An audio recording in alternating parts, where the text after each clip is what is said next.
politics as usual. I still haven't gone back and counted the episodes. But we're back for the third week in a row. We don't have a full house this time.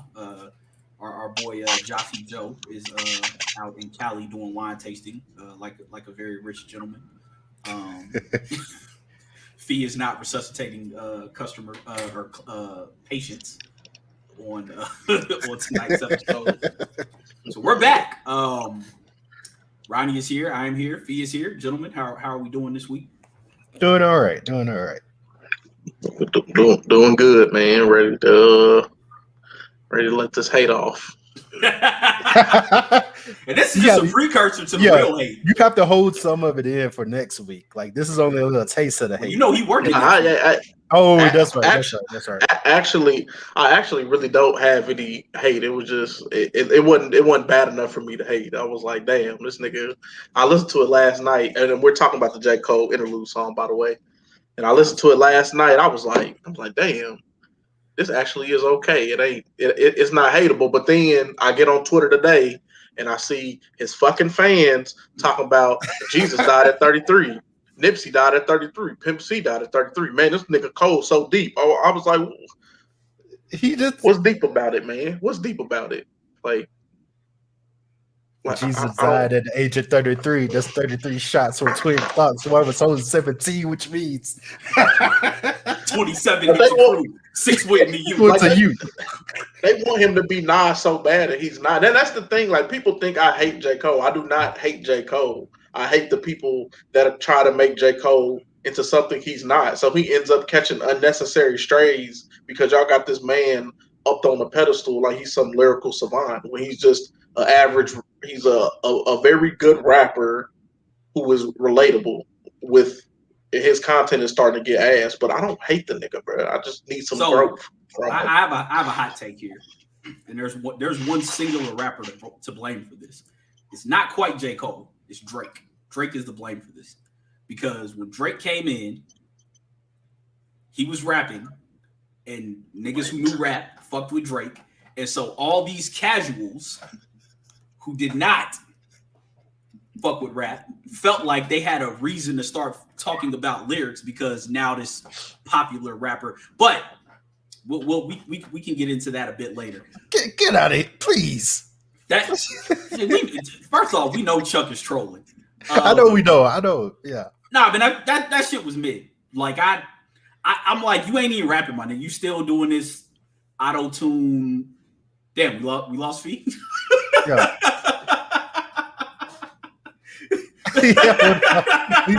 Dropping hit a said Coach Trent was ass, so the album will be good night. Hashtag Lee hates everything, but Lee is right. Drop your lemon pepper freestyle, Lee. But yeah, that song was. There was nothing redeeming about it. It's derivative of everything that's out right now. Yeah, he had to get out of here. He had to say, "No, I'm out." He said, "Phew, I'm out." but no, here's the thing, man. If you're trying to build hype about your album, around your album, why would you release a song that's clearly like an interlude with like no context of the album? Like, so to me, like from a promotional standpoint, like an artist who is trying to generate hype around his album, why would you release that song? Like, there's nothing about that song that says like, okay, this Cole album is going to be the one. Nothing. Nothing. Like I go ahead, Pete. No, the beat, I mainly went in there to see what type of beat he was rapping over. That's why I listened to the song last night. I'm like, let me see what fucking beat he's gonna be on. The beat wasn't bad, but like Ron is saying, there's no like I'm not hyped for the album because you put this song out. And how he was acting on Twitter like, oh my God, I just gotta release this song right now. I couldn't wait till next week to give you niggas an album. Nigga, you could have just gave us the album, bro. Right. Like my thing is he don't even need to give us an album. Like if Cole never dropped again after KOD. Not even KOD, For Your Eyes Only, when it was clear that he had nothing left to rap about. If he just sat back, was the head of Dreamville, did features for his artists every once in a while, Cole's legacy probably would have been like pretty straight. People that have fond solidified. memories of the guy. But KOD, like, For Your Eyes Only showed he has nothing left to talk about. Like, him and Drake kind of both spent their first 3 albums trying to chase the high of their breakthrough mixtape. In Drake's case, it was So Far Gone. In Cole's case, it was the warm-up. They both tried so hard to catch that. And in Drake's case, he was like, I ain't never catching that shit, and just started taking everybody's style and Shane Song and everything. And in Cole's case, he finally caught it with Forest Hills Drive, and he ain't got shit else to talk about. Mm-hmm. Yeah, and this bugs me too. So yeah, exactly what Lee's saying. This bugs me too. That's not you, dog. You a rapper. Like, people fucked with you because of your rap. Like, he could maybe harmonize a little bit on the hook, and it would be cool. But like, nigga, ain't nobody asked for this. Nobody asked for that. He raps good enough to not do that, and he's not a good. He doesn't like when he's doing it. He's not doing it at a high enough level for that to be part of his arsenal. Like, you don't need, just rap, brother. Don't make beats. Don't sing. Just make raps. Just don't do nothing else. Just rap. Like, don't even make your album cover. Just rap. Like, just like a song like Apparently, like, to me, showed that he can do the melodic shit. But now he's just doing the derivative of the trap shit, which is like, it's like I said before, he's trying to do this older brother of the trap shit. It's like, dog, you're not. You're not. No. Before I think his problem is like his best music comes from him trying to get on. And like, now that you're on, like, you were rapping about being the underdog and people passing up over you and not getting chose. Now that you're getting chose, you don't know what to rap about because your whole life you've been getting fucking passed up. So now, like, he's not rapping about nothing that's going on around him. Like, I'm sure he has the ability to rap about current events, maybe tailor his, like, give me 9 tracks, bro. Like, 9 of your best songs. Like, stop coming out here not having nothing to rap about. Just don't drop. You'd be better off not dropping, bro. And the fact that this album is called The Falloff, to me, when I heard the title, I know he's been planning that. Like, that was the plan from when KOD dropped, was for The Falloff to be the name of this. But it's like, bro, you don't really realize, like, what a self-owned that's going to be. Yeah, you don't really realize that this is indeed you falling off. Like, you falling off. Like, the come up, the warm up, Friday Night Lights. And I get it, the whole basketball motif. He's trying to rechannel Friday Night Lights in the warm up. But it's like, yeah, nah, man. Man, I seen when he dropped the album cover, I seen fans on Twitter going crazy, like, oh my God, he got the fire cover on. He had a basketball on all these covers. Oh my God, Cole is so deep, nigga. No, he's not, man. No, he's not. He's as deep as a puddle on the sidewalk. Yes. Like, even if it shocks you how deep it is, it's still not that deep. Like, it's deep enough to get your socks wet. Like, it's not. Your car, it ain't enough to make your car hydroplane. It's just it's enough to maybe mildly be like, God damn it! Now I'm gonna have a wet sock for a little bit. Like, he's that deep. Like, it's and I love what Chuck said. He's the greetings. How do you do, fellow kids? Rapper now. Like, that's him. That is him. Like, he's trying way too hard. Like I said before, to me, I don't hate that Drake has switched sounds every album since Nothing Was the Same, because he basically looked up and realized, like, I ain't never gonna catch what the hell they talking about. Drew, shut up, man. And boy, Lee, you must have been mad as hell today because Drew, be quiet, man. You can if you land face down in it and you're unconscious. Sure, you can drown in a puddle on the sidewalk if you're fucking stupid. like at this point, like, I wish he would act. Like, I wish he would have got the acting bug and just walked away from the game. Like, write a book or do something, my nigga. Just leave. Go the game, be a label bro. Exec. Like, you have a roster of talented artists. And even with that shit, he fumbled the bag on Revenge of the Dreamers 3. We hearing everybody but the Dreamville people. You hear everybody but Dreamville. I got to hear Guap Dad on 6 songs. Who the fuck is Guap Dad?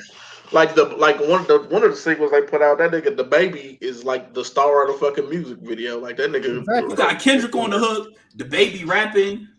What was the point of this? I thought these were to highlight Dreamville. Apparently not. It's to get everyone on a fucking track but Dreamville niggas. You out here making worse DJ Khaled albums.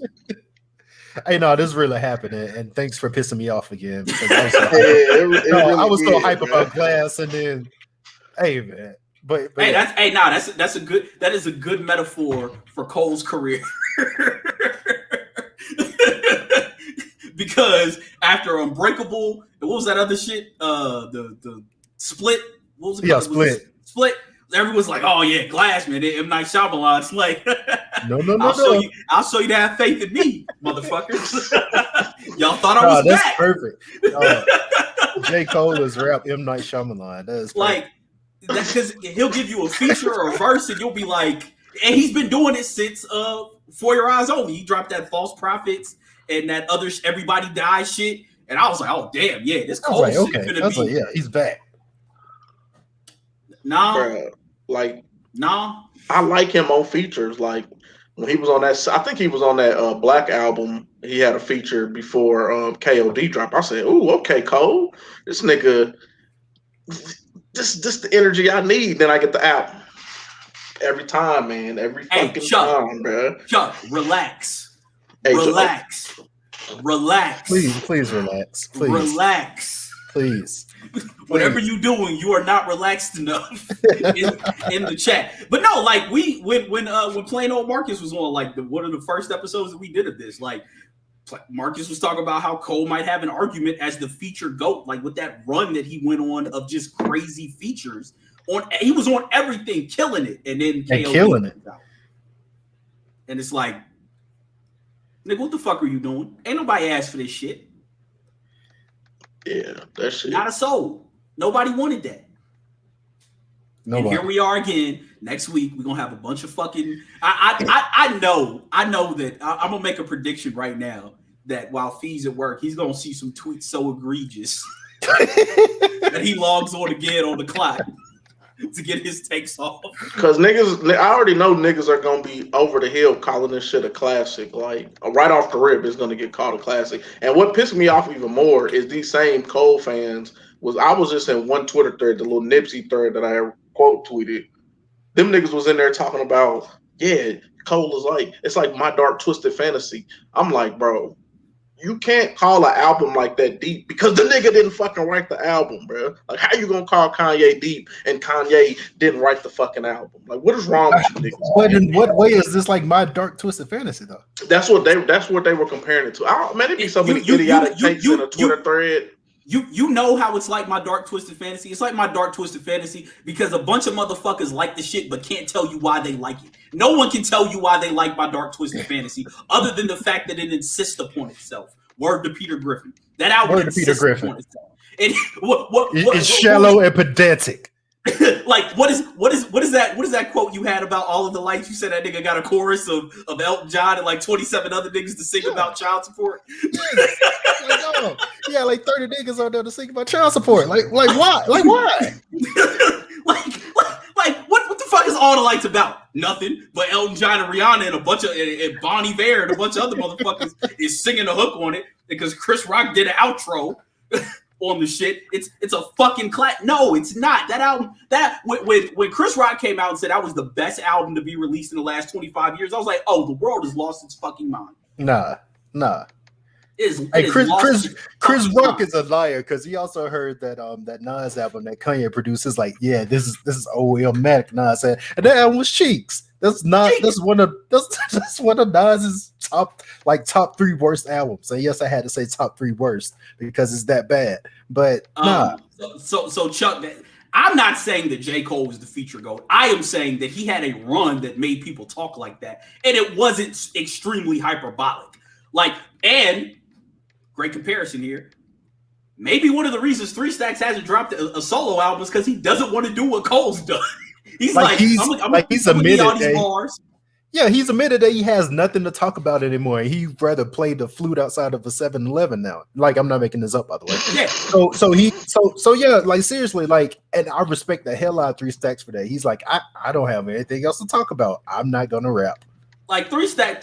Like I've read that people who have seen him like said that they'll see him and he'll like take a picture with him, but he'll be like, "Yo, can you please not let people know that I'm here till like tomorrow, so that I can just enjoy it. Like please don't tweet that I'm here, right?" And most people do it.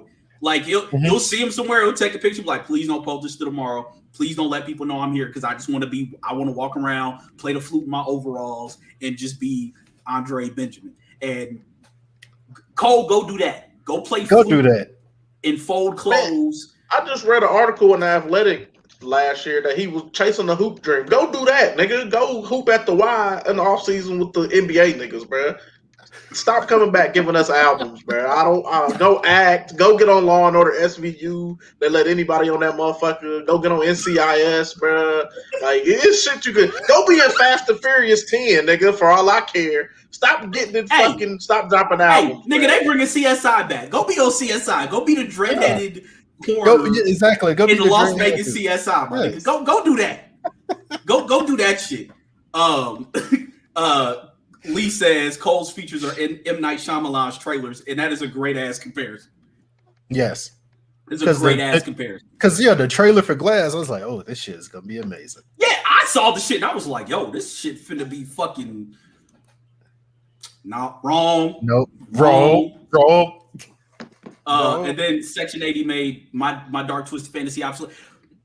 I think from a Section 8 to me is obviously by far the better album.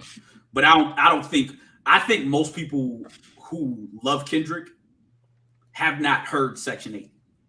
I think there's a large swath of the mainstream population. This nigga Chuck, man. Chuck said, "Hey, hold up. Don't send that man to Fast and Furious." Hey, I'm saying a bag of Reggie over there with Tyrese, bro. Pair them niggas up, man. Oh, Reginald. Ejectocito, cuz. And for those of you who don't understand that reference, Chuck is a huge Fast and the Furious fan. Like that is his shit. It really makes me question the guy sometimes. I don't know. I don't understand. Hey man, everybody got their guilty pleasures, man. Everybody does. I'm just messing with him. Yeah. But I do think there's a large swath of the general population who has not heard Section 80 or has only listened to it to say they've heard it, because there's no way that you can have loved Section 80 and you think Damn is one of his is a good Kendrick album. Like you those two things can't exist on the same plane of existence. Like Damn is no. always like when I heard Damn, I was like, Damn is like the Kendrick album for Drake fans. Because look at they're like, oh, Kendrick finally making good music again. I'm just like, I mean, like I said, when it comes to Kendrick, like to me, I always compare him to Linkin Park in that it's Minutes to Midnight. They were coming off all that. They were like, yo, let's just make a normal rock album, and it won a bunch. It brought more fans into the fold. Except they did it before their concept album with Minutes to Midnight. But to me, like it's Damn to me is loved by people who hated To Pimp a Butterfly but loved Awaken My Love by Childish Gambino. Because you didn't enjoy the album that he went and got actual like funk, soul, jazz musicians to like work on. And then you loved the Childish Gambino version where he did a poor rendition of like the very derivative funk album. Yeah, like it sounded like a garage band covering Parliament and Funkadelic. Like it's not.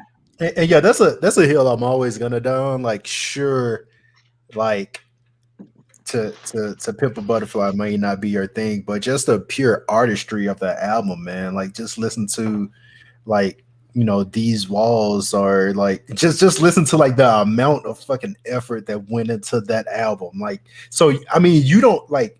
And here's the thing, like I'm not saying you have to like it, like because like I said, it's not gonna be everybody's thing. But yeah, man, that from like just an artistic standpoint, that's one of the best albums I've ever heard, and that's not hyperbolic at all.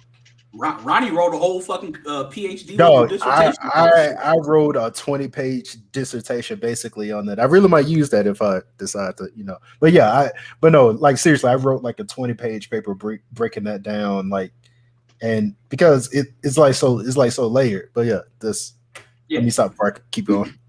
Yeah, but so do we have on a scale of 1 to 10, where do you guys think this Cole album is going to be? I know nobody thinks it's going to be 5, above a 5, but where are you guys thinking it's going to be? The thing about Cole is like he's going to consistently give you like 5s or 6s. Like he like, with the exception of For Your Eyes Only, like he's going to give you an album that's like so like aggressively mediocre. You're like, Cole, I know you can do better. I know you can do better than this. Like, so the album won't be ass, but it'll be like so just mediocre and average. You'll be like, but you're better than this though, right? I think he'll give us like a Tobias Harris season. Like he gonna put up like 17, about 6 boards, about 4 assists. He ain't gonna rock your world, but you gonna know he's there. Like, hey, we gotta count for this nigga. Like he ain't about to give us no fucking Joel Embiid numbers, but he's gonna be there. Like, hey, that nigga gonna score 17, bro. Watch out for him. I don't know. I think it depends on the production and the content. Like, really, the production. The production, I think, is going to weigh it down. Now, content, I really don't know what you're going to talk about how you're not making the NBA, how you want to play the NBA, because based off that athletic, but based off that athletic article, that nigga really feels like he should be in the league. So I think him pouring all his energy to that, like this album gonna be trash because he was really going to the gym, working out, like he had a chance to go pro, like. The only 34-year-old nigga in league history that execs have looked at and said he has potential is Jeff Green. Like that's it. Yeah. Like no matter how old Jeff Green is, there's gonna be a league executive somewhere that says if you can put it together for one season, like Jeff Green is older than Andrew Bynum, by the way. Andrew Bynum ain't played the league in like 6 years or some shit like that. Jeff Green's older than Andrew Bynum, and people. That's fucking wild to me that he really thinks that you 30, nigga, you 36. What is that? Go read that athletic article, that he put out about him wanting to go to the NBA and how he was living in the old apartment in New York that he used to live in. Like, J. Cole is a wild nigga, bro. And that nigga need, that I was gonna say 3.5. I think this album's gonna be a 2. Based off that, because that fucking interlude was was cheeks. I don't want to hear you fucking doing derivative trap melodies. And now you've been living in that old apartment. What was that nigga name? From Muhammad Crib. Yeah, you back sleeping in Muhammad Crib. Like, but Muhammad charged you like triple the rent because paying $1,700 for the rent. So you can try to make money well spent. That's not money well spent, my nigga. No.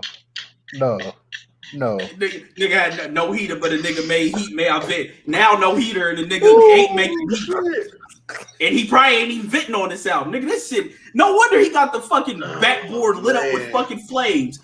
He's sending his rap career and his hoop dreams up in flames. This shit is finna be cheeks. This is finna be the Devontae Graham of albums. Come on, man. Come on. And then look, you know how Devontae Graham will shoot 3 for 16? That might be how many good songs is on it. 3 out of 16. This shit is finna be fucking mid.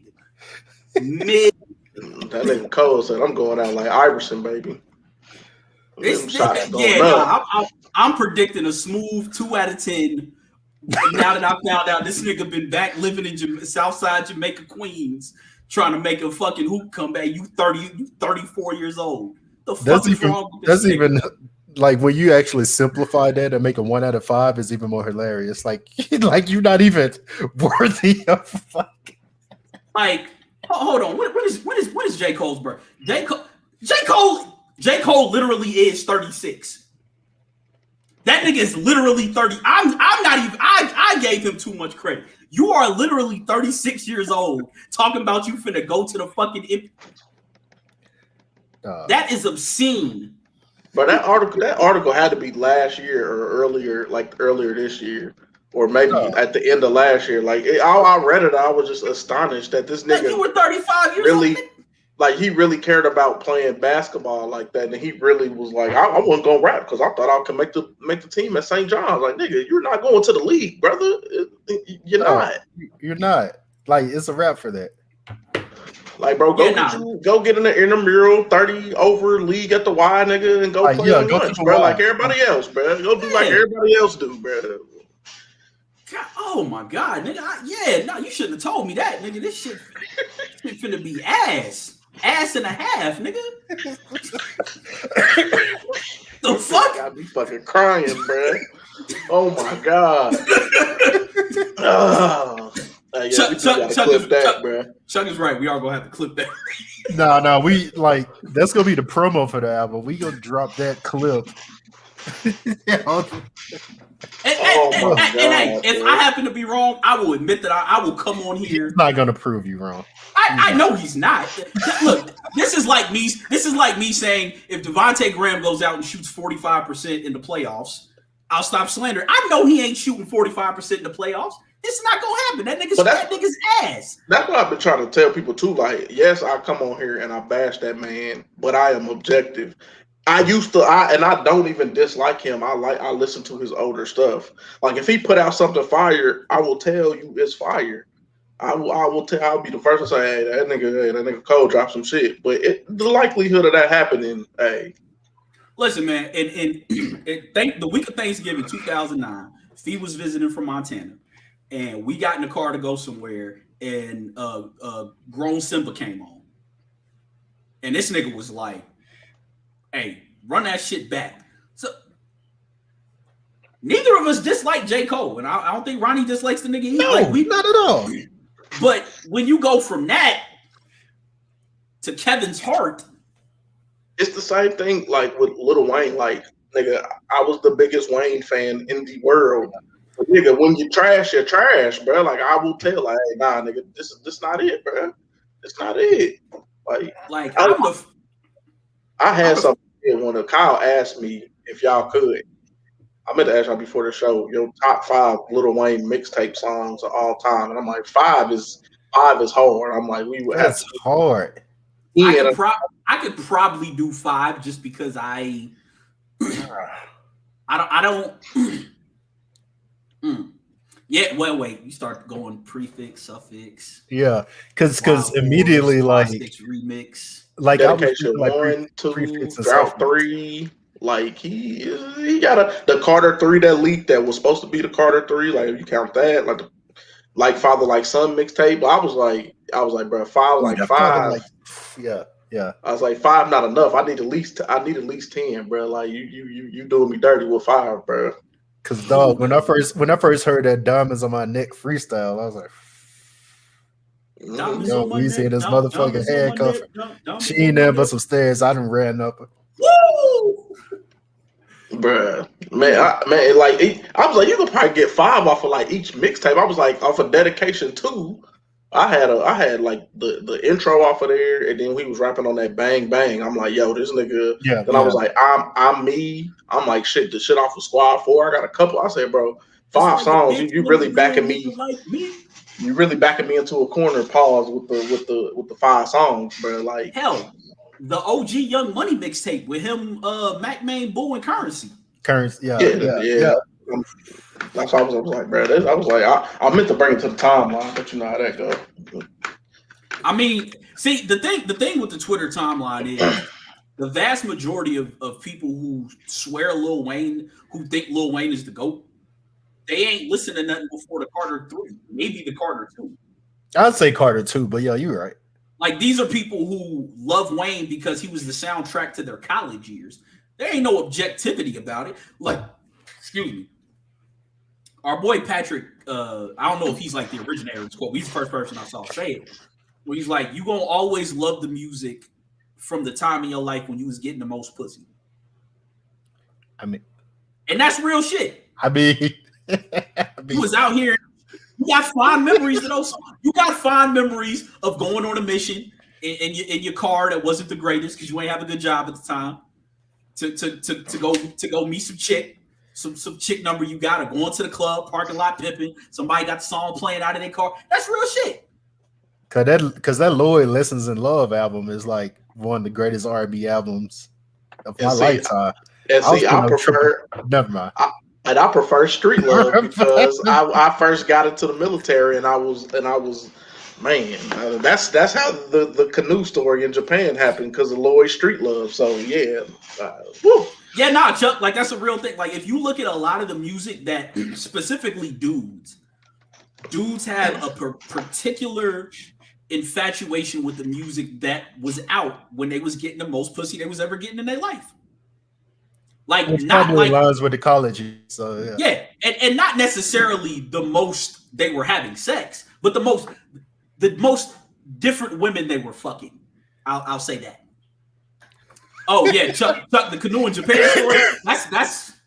That's I won't say the punchline on here, but essentially, I had a sidekick at the time. I think we had been living in Birmingham for like a year, and this nigga hit me up on like Yahoo Messenger to tell me the story of what happened, and I was like, "Nigga, what?" And he just was like, "LOL, G shit," and it just logged off.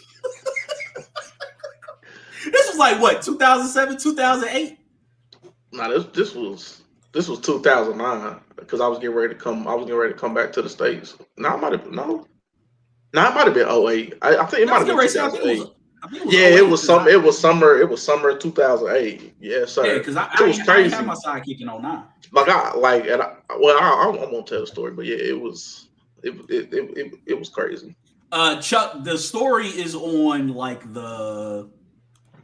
it's on one of the first 10 Politics as Usual episodes. It's the one where we're talking about Solange and Black Planet. If you want. Oh yeah, that's right. We told wild stories of meeting people, and he kind of went into that one. But yeah, we might have to do an episode a top 5, like bring top 5 Wayne mixtape joints because I was about to say I'm gonna have to go back and do my research on that. Because I feel like for me, number 1 would be it might be that Renegade off Squad 4.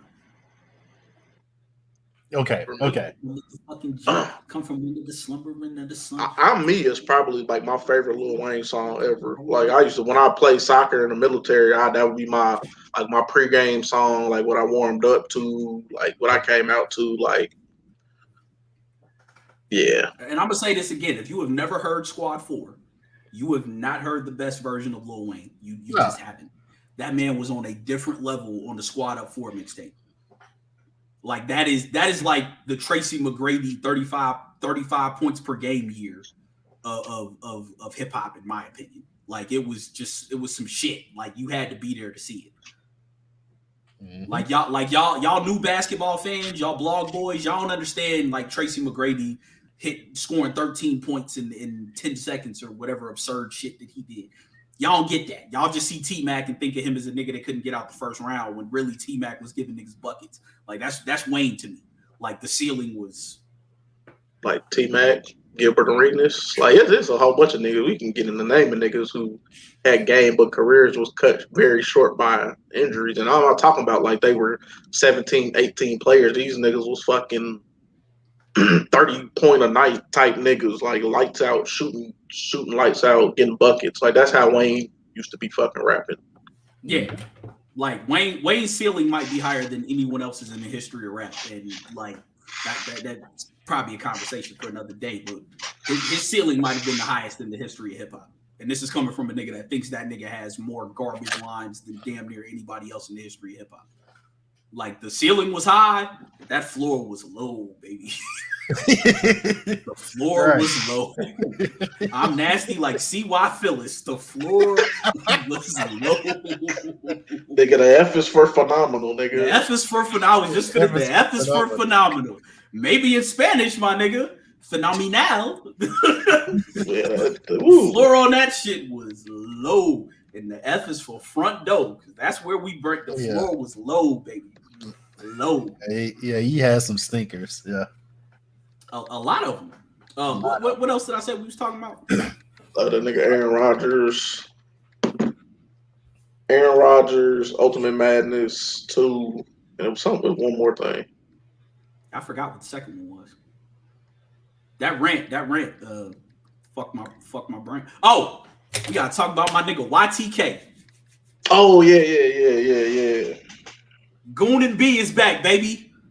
Oh yeah, dog. Goon R&B is back. That might be the best song I've heard this year. God damn it.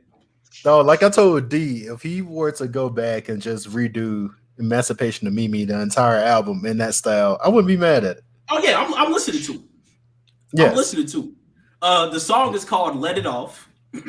Yeah, it's basically a cover of Mariah Carey's "Shake It Off."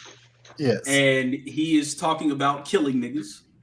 Yes, and the shit is phenomenal. It's 1 minute and 45 seconds, and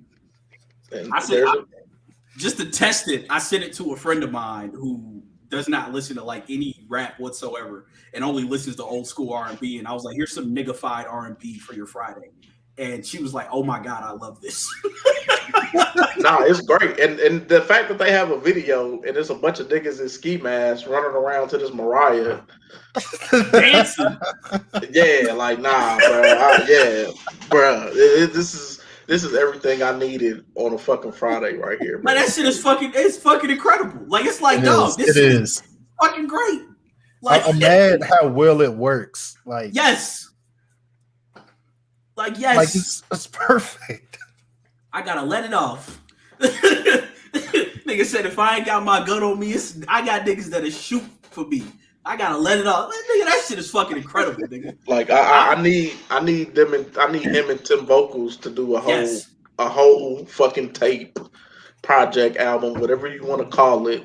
We need to get a GoFundMe together to get these niggas in the studio so they can clear these samples, so they can get on these R&B beats and talk that goon talk. And Chris Brown need to get on there too, because I need to hear him say Suwu one time over one of them tracks, bro. Well, what's the little shit they always do for crowdfunding? What's the little site?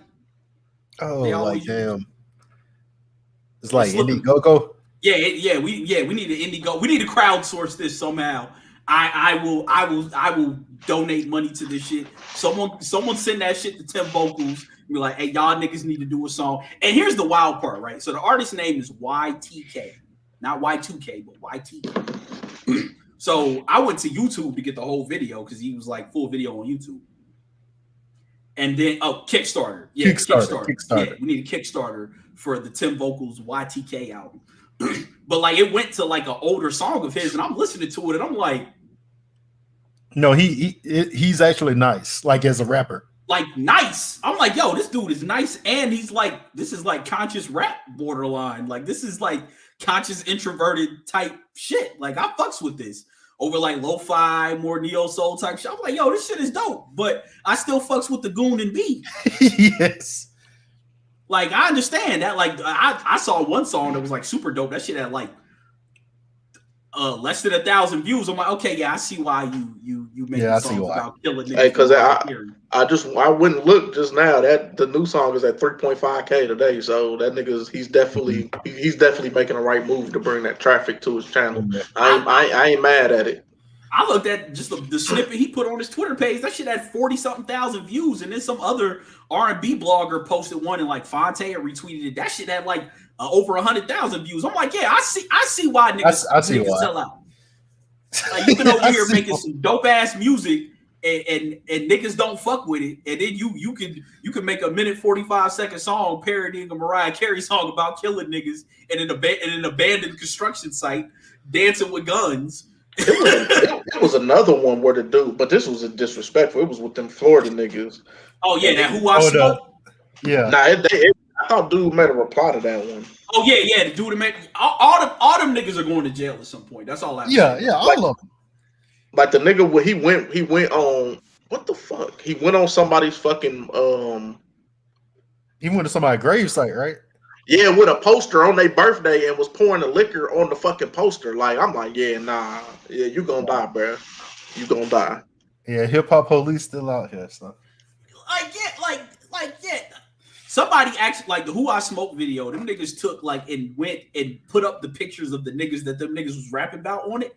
I'm like, bro, y'all listen, man, you can't just make a generalized And to me, that song isn't really as good as much as it is ignorant. Like it's just it's the audacity of the record. It's called When I See You. I like the When I See You better. Like the When I See You is if I was into that type of stuff, that would be me. Hey, I'm at your grave site. I'm standing on the headstone. I'm pouring Moe on their birthday. Like, yeah, nigga, When I See You, it's up there. Like, but yeah.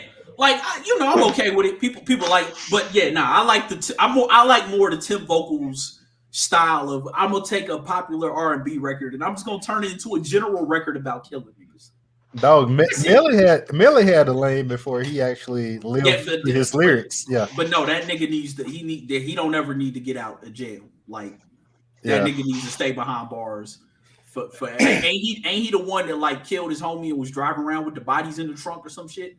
Yeah. No, they made it look like a drive by, and then I think they dropped them off or some shit. I at work. I be looking into all these little rap beats or whatever. So keep that nigga. Listen, I'm not a fully prison abolisher yet. Keep that nigga behind bars. That nigga not, keep him and who the nigga that made the song about being on the run and like shot up a Chick-fil-A. Yeah. Who you talking about? TK? Yeah. Keep that nigga. Hey, look. Like this is the duality of a man, because I'm like, man, we need to take these young kids, we need to, impart wisdom in them, we need to get them active in other activities. But whenever I hear the race is fire, man. I'm sorry. I mean, Ronnie, you once retweeted the cover of Fed Babies. Who was that by? Moneybagg Yo and NBA YoungBoy. It said you knew it was gonna be fire because they didn't. They put that apostrophe between. They did babies possessive. Hey, Fed Babies is fire. To quote Uncle Ruckus, Ronnie love him some coon tunes now.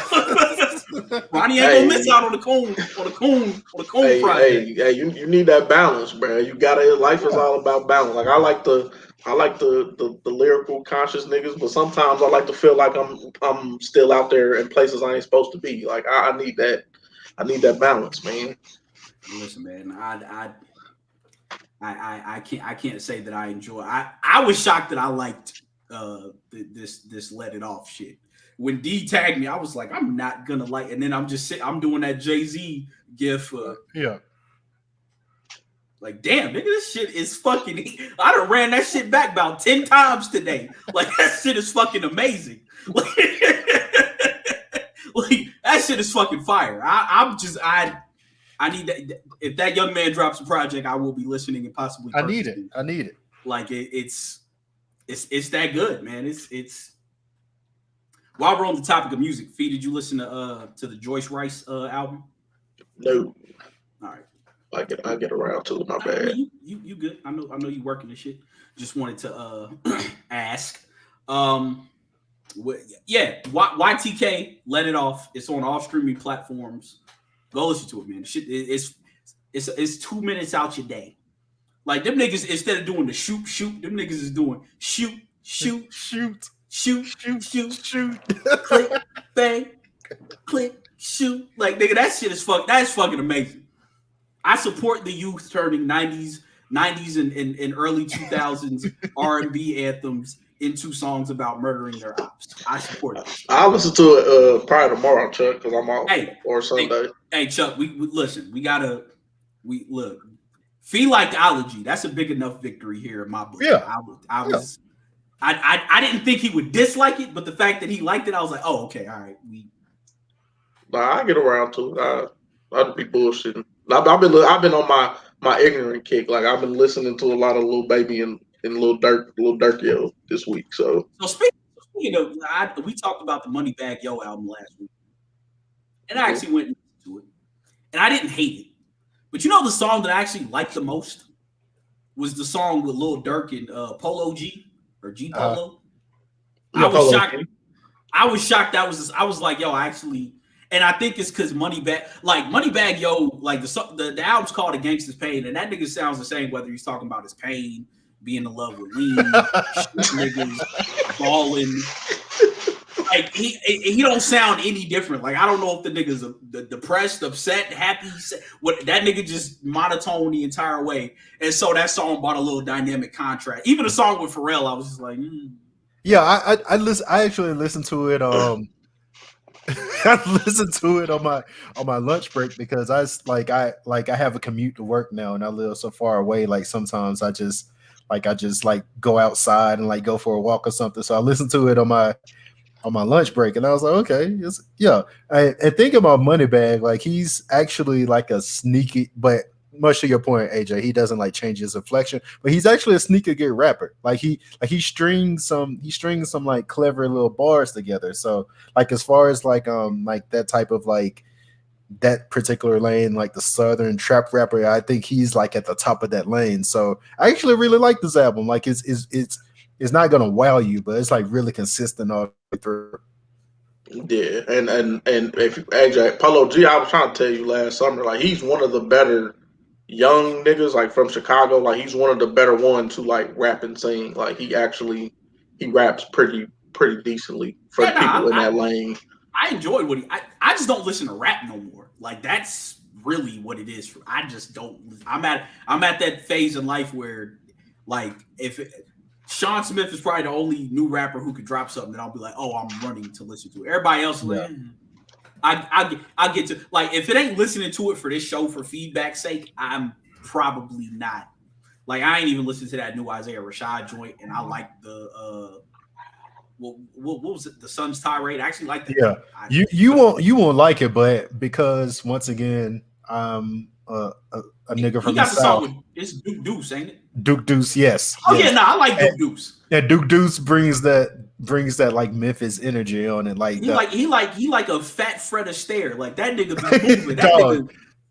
He's really fleet-footed. Like yeah, that nigga's fleet of foot. Like that nigga. Like I saw you earlier retweet something where you said that he thinks it's 2000. You mean that the best way possible? Like hey, listen, I was in teen clubs in 2003. My nigga, I thoroughly enjoyed those days.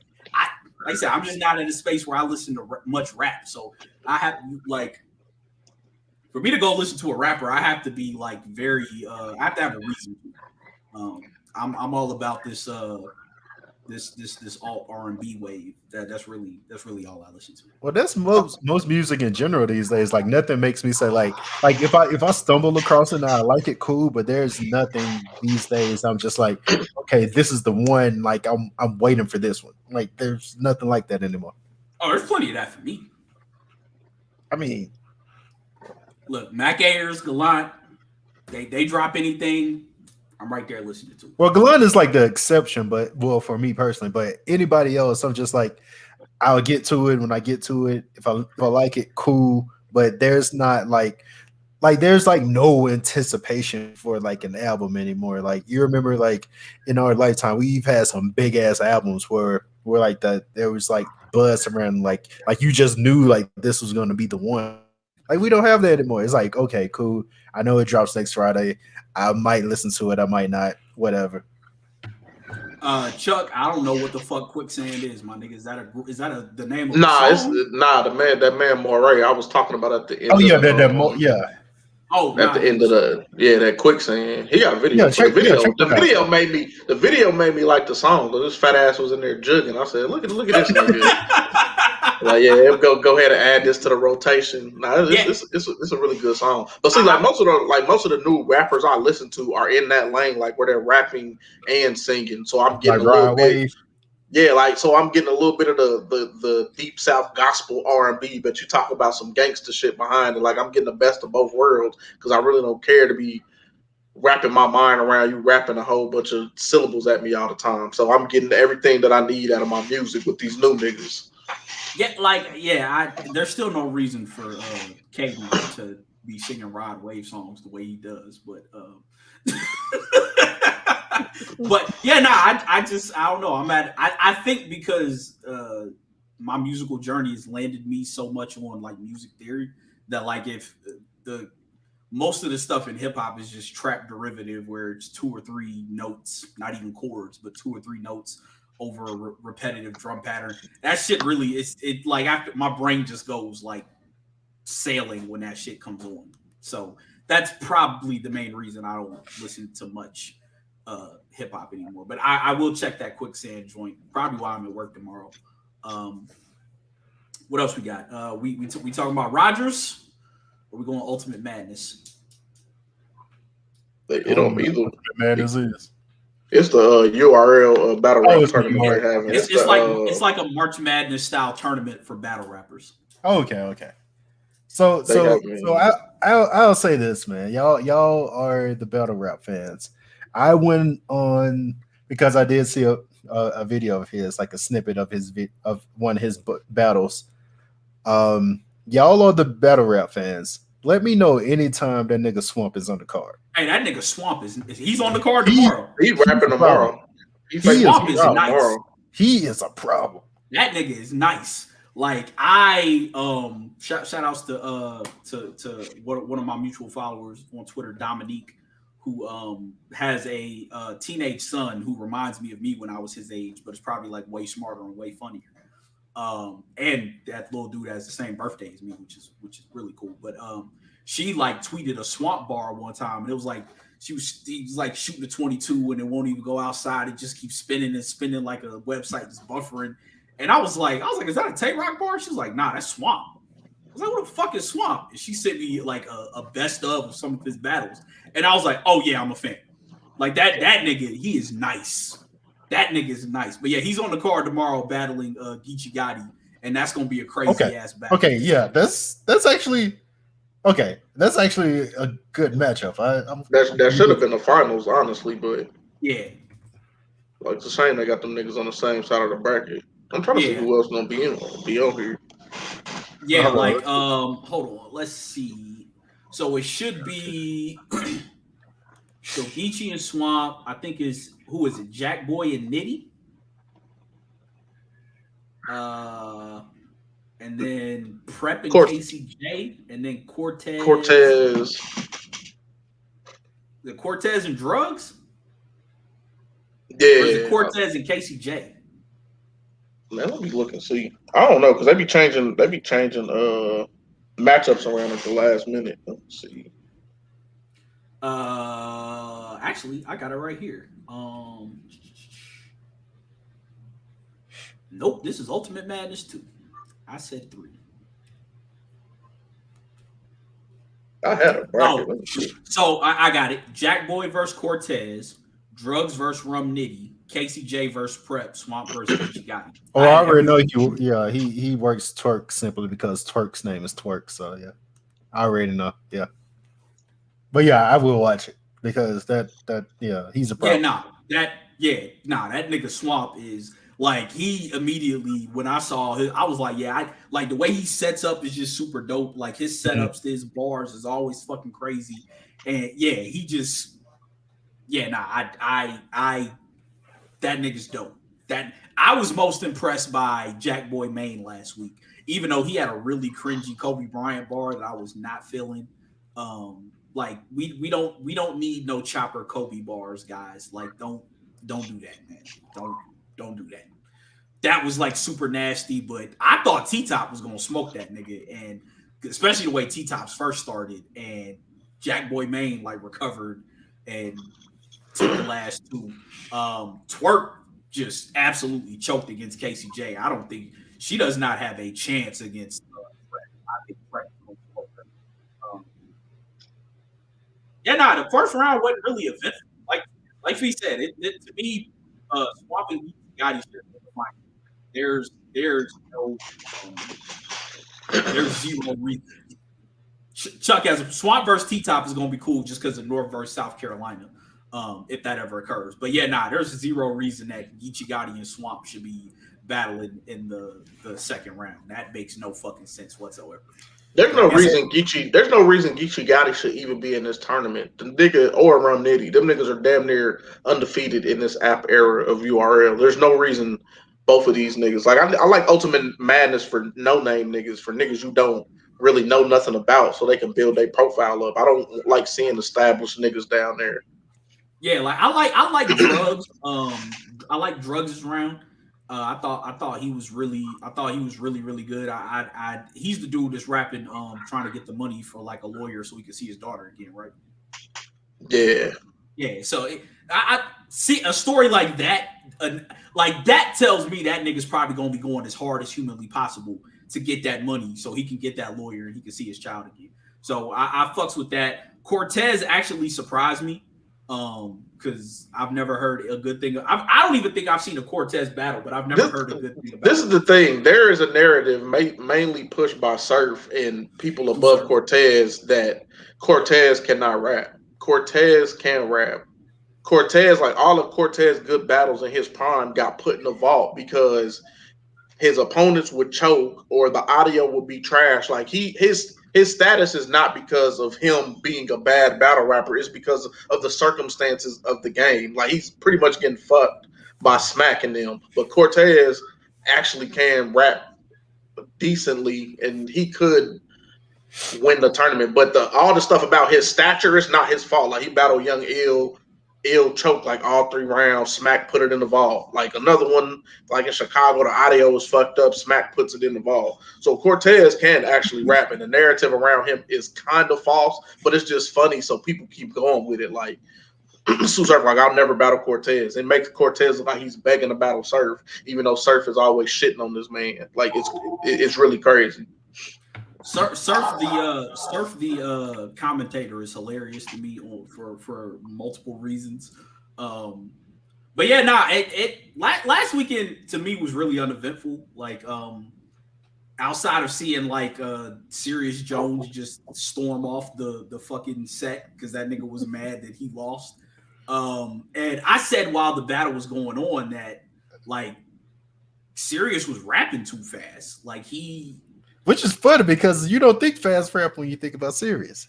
Yeah, like he wasn't giving his bars time to land. And like I know that sounds like a wild thing, but like if you're watching a battle, having a few seconds between your bars, like especially your heavy hitters, to let the room react, that can influence when you're talking about like because this is judged. Like this isn't like in the old days, it was just kind of who thought who won, whatever, when them shits was getting posted on YouTube. But like, there's judges here. Like last week, Freeway was one of the judges. So you got judges. They're gonna be the judges the whole time. Okay, yeah. So it's like Freeway and 3 other random niggas I've never heard of, but they're like people involved in battle rap, and then like the app is the tiebreaker. So you got to give your bars time to like actually land. And Sirius wasn't doing that, and that nigga stormed the fuck off. That nigga Swave 7 was pissed that he lost the prep. To me, that battle was close, so it could have went either way, and I'd have been fine. I think the problem in like these tournament formats is like I think they're only 2-minute rounds. So somebody like Sirius, who normally raps slow, probably wrote too much, and he's trying to fit all this fucking material in, and you're gonna lose that way. Like if you can't be dope enough in 2 minutes to get your point across in a tournament, then you need to lose. Like you need to condense your material and have a bunch of haymakers that's gonna sway the fucking judges, so it's not close. Like in boxing, if it's a tie, it's going to the champ. Like you didn't do enough, nigga. That's all. If it's a debatable battle, then you didn't do your job, bro. So just take the L and move the fuck on, man. Yeah, like the battles for the most part went like I thought they would go. T-Top, the Jack Boy Main shocked me with T-Top. Oh yeah, I forgot about that, Chuck. Huh? Oh, nah, he was supposed to battle over on RBE with ARP, and they had this whole big dispute about it, but he canceled to get in that Ultimate Madness, so he lost out on that 100K, and he lost his bag with fucking with ARP and them. Yeah. Official and Cortez, I wouldn't have been shocked either way there. Drugs and Yoshi, I had no opinion on. I thought Nitty would get serious. I thought Twerk would get KCJ, even though I do not like Twerk. Prep and Swave 7, I haven't seen enough of either of them. I figured Swamp was going to get Jerry West, and I thought Geechee would get Riggs. So it kind of turned out how I thought it would for the ones I had thoughts on. The biggest one was Jack Boy Main. He spazzed out his last 2 rounds. So I think tomorrow's gonna be pretty interesting. If you are interested in battle rap, caffeine.tv, it is free to watch. You'll be able to catch all 4 battles. It comes on tomorrow at 8 p.m. Eastern time. So later on in the day, if you ain't got shit going on, you can watch it on your phone. I've done that before while I've been in an event. Pulled out my headphones and got some rounds in. Pause for to watch and listen to.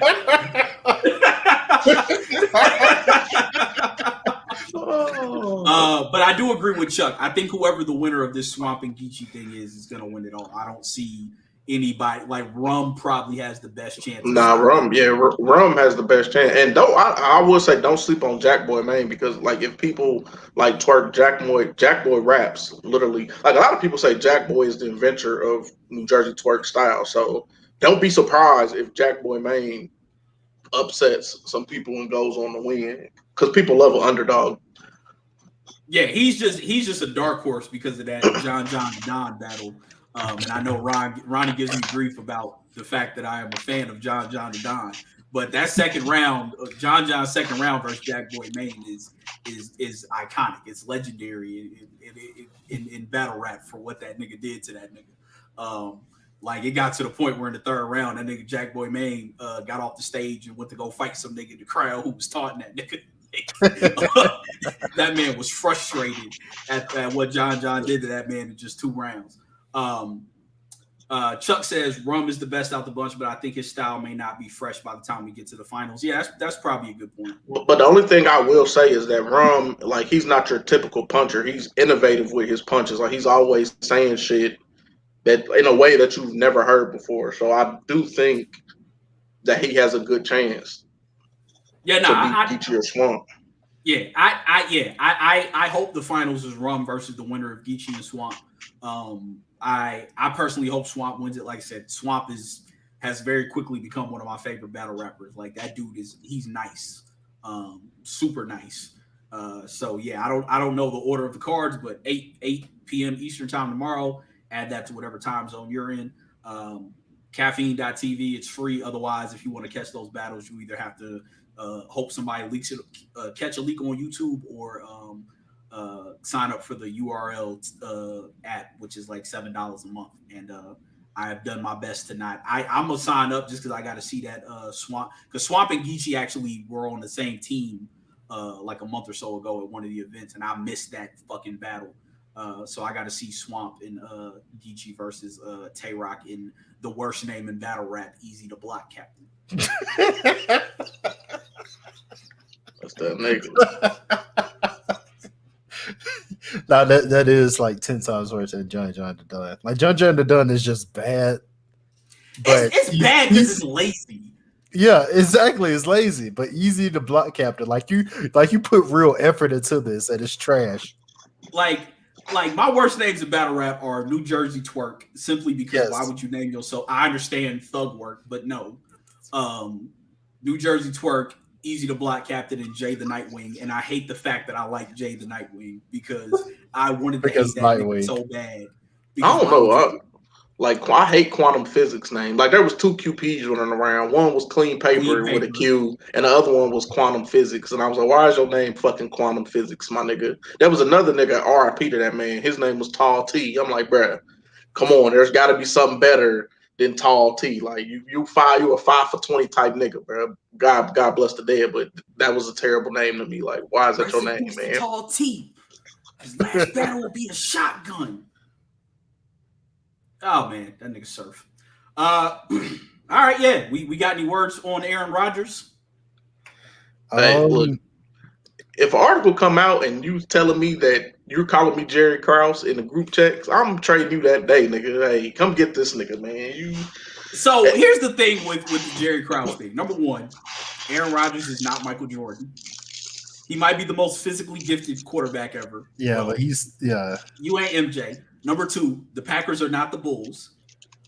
And number 3, I don't know that Gutekunst actually like wants all the credit like Jerry Krause did. Like, there's an argument. Like, I was listening to Bomani and Foxworth talk about this on the podcast earlier, and they were talking about how like first round picks, like the most likely position to be a bust in the first round is a wide receiver. Like. they haven't. But I do agree that trading assets to trade up to get Jordan Love is like I don't typically to cite Colin Cowherd, but he said this earlier. He was like, he says he asks players all the time, when do you know a guy has it? And they typically say 2 practices. They know in 2 practices whether or not somebody's good. And he was like, if Jordan Love was good, we would know by now. Like the Packers have had 150 practices and nobody has said that Jordan Love is good. So he's probably not good. Anonymous teammate said it looks like he doesn't even know how to play football. Like they say, it looks like this was his first time playing football. That's the quote.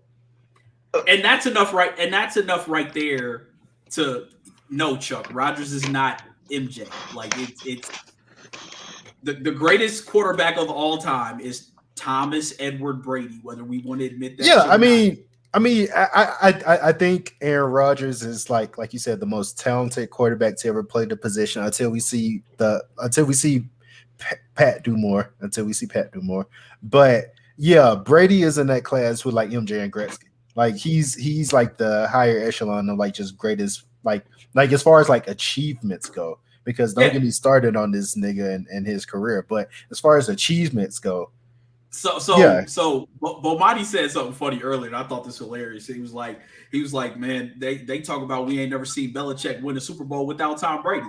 Yes, we did. He won 2 Super Bowls without Tom Brady. It just so happens that Tom Brady was the starting quarterback. Exactly. Nah, it was like the Patriots versus the Rams was 10-3. Tom Brady didn't win that. No. Like when you look at Tom Brady's stat, like not even just looking at the games. If you look at Tom Brady's stat line for most Super Bowls, cheeks. He just like there's this arbitrary thing we like to call a clutch. He just has that. But if you look at his performances in the Super Bowls, it's not like you could look at in the single game like, oh man, Tom Brady, like he just put his foot down the throat. Like, nah, he's had a lot of mediocre games in Super Bowls. We could easily be calling him the LeBron James of football. Like if Seattle hands the ball to Marshawn Lynch instead of throwing a fucking quick slant. If Atlanta hands the ball to their running backs while being up 28-3, like, no, keep it above. How many times have and like I said, I'm not going to call it luck, but how many times have this man like just simply been let off the hook? Yeah, it's happened several times. And Chuck, the reason he's not like Jerry Krause like becomes a punchline because of The Last Dance, but he didn't actually make a ton of poor decisions. Like his thing was he was at his problem was he wanted credit and he was at odds with the greatest player of all time, like maybe the greatest player in team sports history. He was at odds with that dude. And so he's going to be, but like, you look at like the players that he drafted, Tyson Chandler, Jamal Crawford, Ron Artest, like he was actually making smart decisions. And yeah, trading Scottie Pippen for Tracy McGrady at the time wouldn't have been smart, but he had enough of an eye to see Tracy McGrady is the future at the wing position. He had enough eye to see Tony Kukoc could really be something with the book. Jerry Krause wasn't. He just was an unlikable, short, fat nigga who got on the side of a nigga that drank a lot of Hennessy and hated anyone that tried to stand in his way. Like, that's – and Gutekunst ain't done enough to be Jerry Krause. Like, Jerry Krause actually made some pretty good decisions. If you want to keep it a buck. Like, how many GMs have drafted players as good as Ron Artest, Tyson Chandler, and Jamal Crawford? Shit, probably maybe I don't know the Spurs GM, but probably in the NBA, the Spurs GM and the Warriors, Jerry West probably. Spurs, Warriors, and the dude in OKC probably are the only ones that could say they've drafted 3 players better than that. And even Jerry West, like he drafted Kobe, Pau Gasol. So yeah, Jerry West too. Like, there's not a lot of people that can say they drafted players better than Jerry Krause or put together teams better than Jerry Krause. He just happens to be an unlikable, short, fat nigga who fell on the wrong side of a nigga that wore jeans too big for himself, drank a lot of Hennessy, and hated anyone who... So let me ask y'all this. If y'all were the Packers, I think they have a CEO or whatever, whoever. Yeah, would y'all fire the GM for Aaron Rodgers, or would you just trade Aaron Rodgers for all you can get and just start to rebuild? All right. So I'd make Aaron Rodgers cut me a check for $20 million. So yeah, because I was going to That's say what he's going to have to do to get out of there. let me start a step back. The Packers are, and I say this all the time on the timeline, and I absolutely mean it. I don't care about the history of this franchise. The Packers are absolutely a poverty franchise because here's why: you benefited from drafting a fourth round draft pick from the Atlanta Falcons, who they didn't want. It turns out that he just so happened to be one of the greatest quarterbacks of all time. At the twilight of this guy's career, you lucked into the consensus number one draft pick who just so happened to fall down the board. So you got lucky. And the thing with Aaron Rodgers is that like they benefited so much from him just being like amazing that they were like, hey, we don't have to spend money. We don't have to draft well. Aaron Rodgers is going to get out of this. They wasted so much time with Mike McCarthy. Like Aaron Rodgers played above Mike McCarthy's offense. Like he's that good. So in my mind, the time to do this, and for both parties, for the Packers and Aaron Rodgers, the time was to do this was like 3 years ago. Like, because I thought there was seriously going to be a time where and we saw it because Aaron Rodgers pretty much pushed out Mike McCarthy. Like that was his doing. But still, I thought he was gonna say, like, okay, this isn't enough. You haven't given me what I need. Like, I'm gonna get out of here. So at this point, like, okay, Aaron Rodgers is still amazing, but he's a quarterback who relies on just his athletic prowess. And Aaron Rodgers is really athletic, just in case, like, because I think he's underrated in that regard too. So you have this 36 going on 37-year-old quarterback, and at the same time, because this is a league that cares about hardware, we know he's good, but he still isn't going to get that same draw as a 40-year-old Tom Brady. So who's going to trade for him? Like Packers aren't going to get that return, and he's not going to go to the team that he wants to.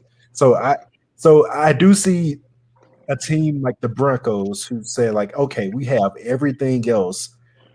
We'll give you a fourth round draft pick for this because we're not going to miss it. Like I'll see that happening. So that's what it's like. It'll be like a third or fourth round draft pick. They're like, we'll give you this because we're not going to miss this anyway. Our team is loaded. We just missing this one piece.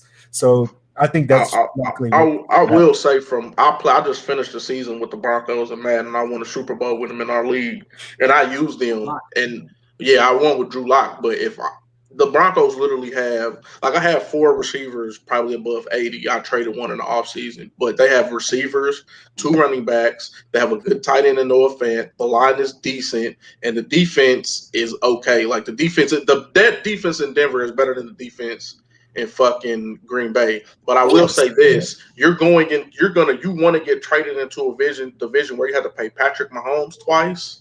And then you got to play, like, the Chargers roster is not bad either. So then you got to play Justin Herbert twice. Like, and then I don't care about. I think John Gruden is a shitty coach. No, John Gruden is not that good. But you're going to a division where you're dominating Minnesota, Chicago, and Detroit, and you're going to go face Patty Mahomes and Jay Herbo. I don't know if I would be going there. I'd be aiming somewhere else. Like. But here's the thing: Rodgers isn't scared of that challenge. I think he would, and it would shake things up. It would make it interesting because I think Aaron Rodgers being added to that division is almost like an equalizer. Okay, because nobody there can stop Pat Mahomes. Like not even like the Broncos have a good enough defense, but if they had like that missing piece on their offense, they would be a more complete team. So I could see them actually winning that division and maybe like the Chiefs getting in on the wild card, but I don't know. So I do think that's enough. They have enough already in place to compete. They're just missing that quarterback. So yeah, if they had that quarterback, I think they could, because seriously, look at the Chiefs roster. Like it's not that good. Like no, they're very top heavy. Like especially on the defensive side of the ball, they have a few superstar players, but the rest of their roster is just okay players. Like they're like the Honey Badger makes up for a lot of mistakes that other people make. Frank Clark makes up for, and who's the D tackle? Smith, I think Chris Smith.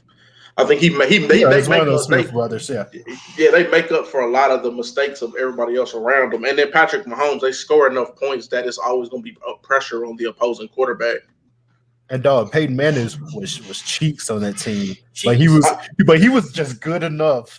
He was just he had to not fuck it up, basically. But yeah, exactly. like if you're the Broncos, like, why not mortgage the future for Rodgers? Because the thing is, like, are you going to get a player that's better than Rodgers in the next 4 years?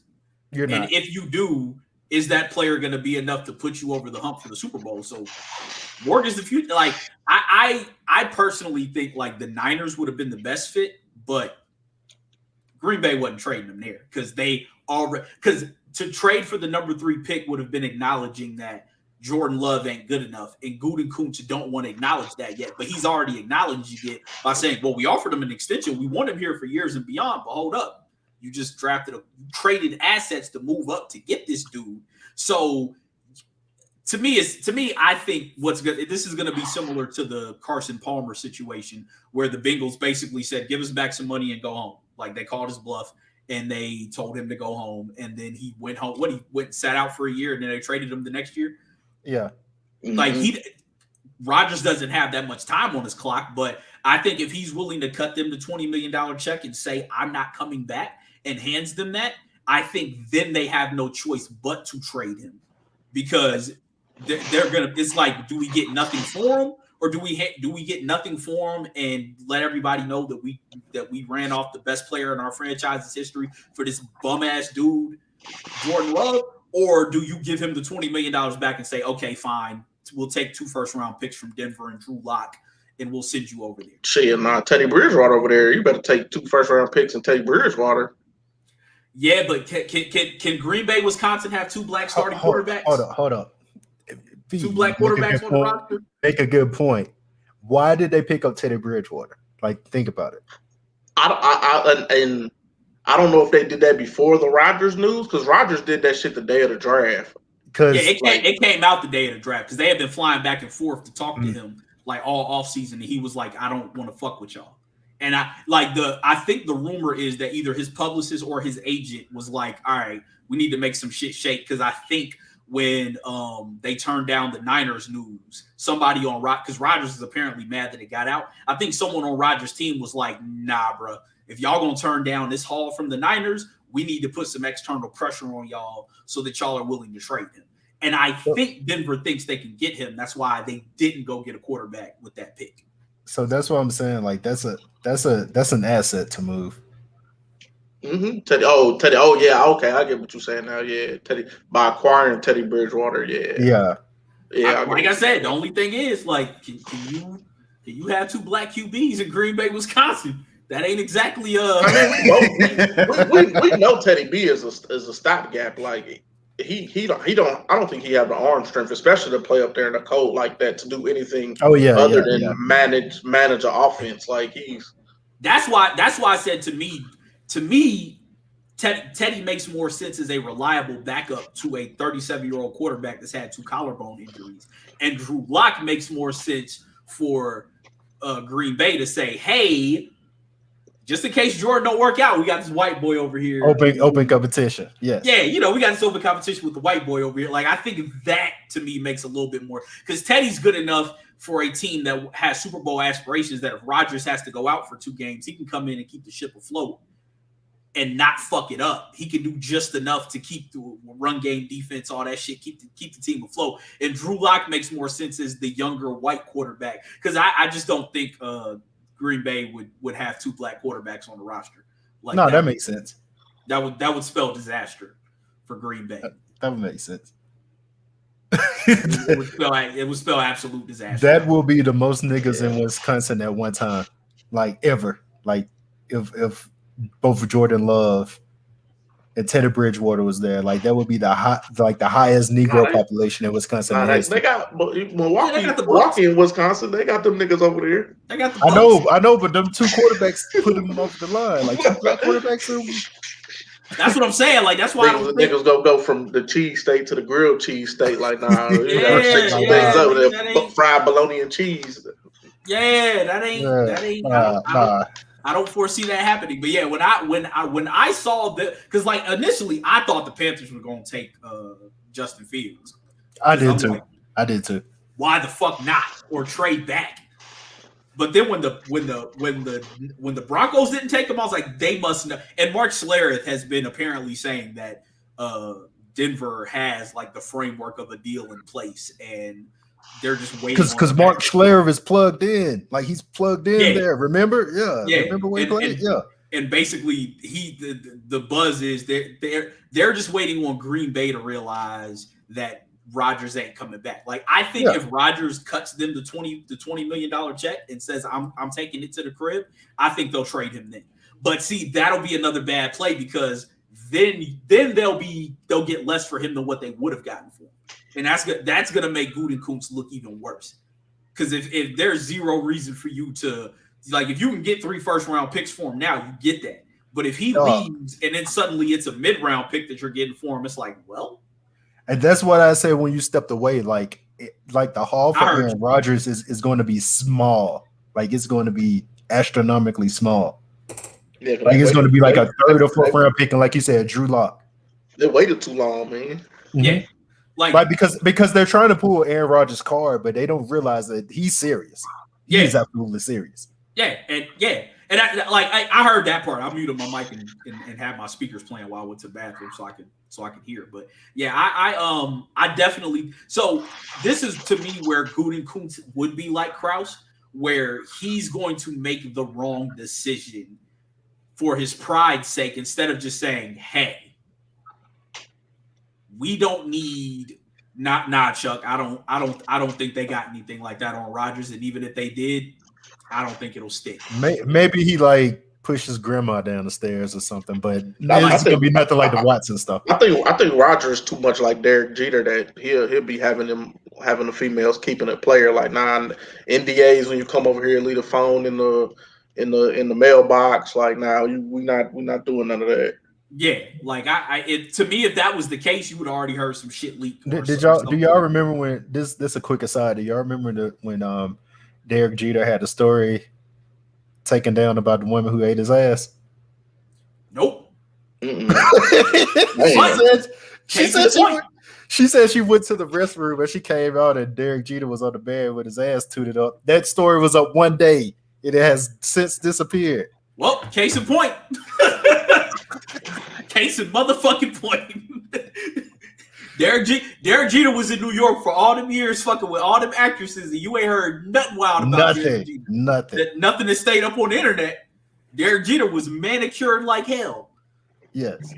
And again, you see who he ran around with. He's friends with MJ. MJ had that one fraternity case, and that was it. He learned very quickly from that. Oh, all right. Bet. LeBron the same way. Like the most you've heard is murmurings about Yes Jules, and that's it. Like that bruh I had a long time ago. That Pusha need to be admitted. Pusha made the block hot. Pusha a nasty nigga for that. you shouldn't be out here fucking Yes Jules, my nigga. She look like Bob Sura. Come on, man. She looks like Bob Sura, bro. Like you said, she look like Bob Sura. All right, we got anything else on the docket? No, I think that's it. All right, well. Oh, AJ, man, go watch that video to the fucking quicksand, bro.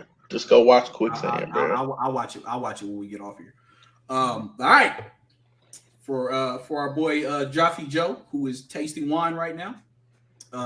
Very, very, very rich nigga shit. We will catch y'all next week. We know we're gonna be here next week because we got to talk about the Cole album. Oh yeah, I'm pulling. I've already recruited our boy, the other Joe Hova, to come in and talk some Cole. So yeah, we're gonna have a full house next week, and it'll be fun. Yes. Joe Hova is one of the funniest people of all time. We pulled him in the situation called for it. I'm sure he will be calling in from the hospital. Oh yeah, I'm getting these takes off. Either I'm gonna be in the chat heavy, or I'm gonna be in the parking lot because we ain't been having no patience lately. So I drop the top on the Mustang and be out there in the parking lot podcasting, baby. We gonna make it happen. Nigga Joe popped in the chat and says that Joyce Rice shit was whack. All right, we ain't recommending no more albums for Joe to listen to because I thought he would actually enjoy that one because it's very rhythmic and up sounding. Chuck says he wants to get in. Yeah, we might. Come through. Yeah. Yeah, we might have a rotating cabal of people getting. I just said fucking cabal because of there's a story there because we were in our PlayStation chat and their Madden League, some dude came in and he said, "Oh, this is the sinister cabal I've heard so much about." And I was like, "Nigga, don't." First of all, who the fuck says shit like that? But second of all, nigga, don't insinuate I'm part of a sinister cabal, my nigga. This is a chat full of niggas playing video games. There's nothing sinister about this, my nigga. Niggas stand out like we was the Bilderberg group or some shit. Oh shit! Deeper, darker criminal link. Yeah, deeper, darker criminal link or some shit. Like, nigga, we just be in this motherfucker playing video games and talking shit. Every time a nigga AJ say that shit is hilarious, bro. Nigga said, "Oh, this is the sinister cabal I've heard." And he said it just like that. It's the sinister cabal I've heard so much about. Like, nigga, who the fuck talks like that, nigga? What you calling us the sinister cabal, my nigga? What the fuck is wrong with you, bro? You don't even know niggas like that. Oh man, you here because of Madden, nigga. Calling niggas a sinister cabal. What the fuck you think be going on in these chats, my nigga? I said he got this nigga started, man. Yeah. We not recommending no more music to for Joe to listen to. Nah. Joyce, see, my nigga Rick is in the chat.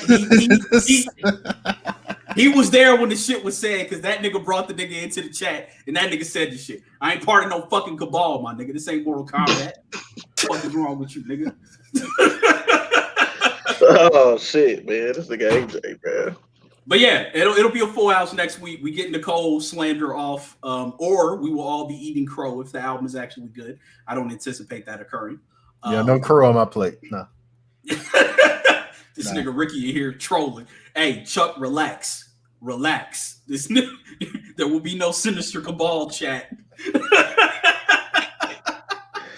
Anyway, shit, we will catch y'all next Friday. There's actually so much shit dropping next Friday. Music, Netflix, like just a ton of shit. Like love, what is that? Love, Death, and Robots. What is that shit called? Oh yeah, I still didn't watch. I never watched season 1. If you've never seen that, watch volume 1. It is a anthology of shows, animated 3D cartoon, whatever, about like robotics, love, and like death. And there's one with Topher Grace in it about a civilization that grows inside of its tree. Okay.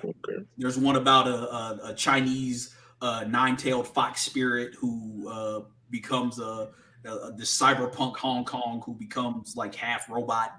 Like it's like 13 different episodes about. I think it's 18 actually.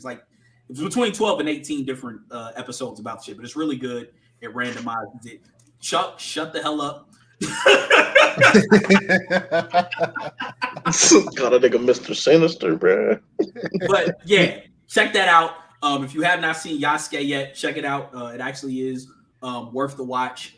Demon Slayer movie still in theaters. If you have seen the animated series, please go watch the movie. That shit is fire. It is breaking all sorts of records for animated movies. Ronnie is on episode 6 right now, and he's fucking with it. I think that's it. Check out thekidswearcrowns.com. Nothing on this last week's episode will probably be on hiatus. On last week's episode will probably be on hiatus until Loki drops, and I think they moved up the release date for that to June 9th. Yep, yeah. But till then, we'll be here holding down the fort. Twitch.tv/FeeBaby. Watch him cuss niggas out in Madden and Tom Clancy. Also, Without Remorse, the Tom Clancy movie is actually pretty good. Okay. Yeah, I like that. I watched it yesterday, the day before. It's not bad. It's written just well enough for Michael B. Jordan in his limited too cool to do anything acting range to handle. There's actually a really, really dope fight scene in the jail, which I was like, oh, okay, yeah, this shit is dope. But yeah, check that out. We'll be here next week to slander J. Cole.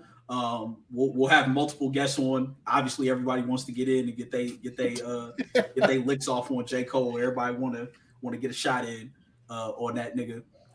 the 36-year-old nigga who thought he was gonna make it to the NBA.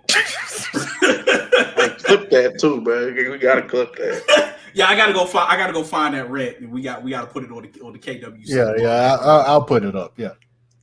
But anyways, until next time, 1, 2.